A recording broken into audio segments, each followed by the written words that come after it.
First எடுத்ததும் நம்ம பார்க்க போறது ஒரு சூப்பரான ஒரு மரம், போமோகிரானட் மாதுளை மரம். இப்போ பாத்தீங்கன்னா ஒரு ஒரு காய் சின்னதா இருக்கு. ஒரு ஹெல்தியான மரம், பப்பாயா ட்ரீ.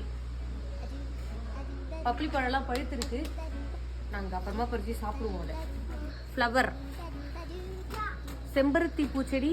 இது ஆலோவேரா வச்சிருக்கிறோம். மருதாணியோட தீவிர ரசிகை, அதனால மருதாணி செடியே இங்கே ஒன்று இங்கே ஒன்று இருக்கு. அப்புறம் ஃப்ளவர்ஸில் பார்த்தீங்கன்னா ரோஜா செடி,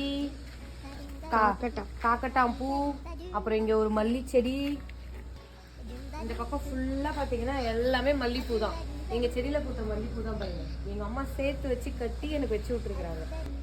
அப்புறம் இங்கே அப்படியே நிமிர்ந்து பார்த்தீங்கன்னா ஒரு பெரிய மாமரம், அது மேலே ஒரு கிரேப்ஸ் கொடி, மஞ்சள் செடி, வாழை மரம், முருங்கை மரம், முருங்கைக்காலாம் காய்ச்சிருக்கு. இந்த டிசம்பர் பூ எங்கள் ஊரில் அப்படிதான் பேர் சொல்லுவோம். டிசம்பர் மாசத்துல பூக்கும், அதனால இந்த டிசம்பர் பூ. கொய்யா மரம் இஞ்சியா இருக்கு, குட்டி குட்டியா. அதை காமி. கொய்யா. இது பார்த்தீங்கன்னா தூதுவளை செடி, முள்ளு முள்ளா இருக்கு இல்லையா, சளிக்கெல்லாம் ரொம்ப நல்லது இந்த கீரை, தூதுவளை கீரை. கருணக்கிழங்கு செடிலாம் வச்சுக்கிறாங்க. பூமாப்பட்டியை சப்போட்டா செடி வச்சிருக்கிறாங்க. அப்புறம் இங்க எலுமிச்சை செடி வச்சிருக்கிறாங்க. எல்லாமே வந்து இப்பதான் வந்து வளர்ந்துட்டு இருக்குது. மரவள்ளி கிழங்கு செடி பார்த்தீங்களா, பூ பறிச்சுனுக்கிறேன். ஓகே, நீங்க நம்பிதான் ஆகணும். ஜாதி மல்லி செடி இருக்கு, அப்படியே மேலே காட்டு. உலாந்த மல்லி. இந்த 1 மினிட்ல இவ்வளவுதான் கவர் பண்ண முடியும். நம்ம மீதியை டீட்டெயில்டா வந்து அடுத்த vlogல நான் சொல்றேன்.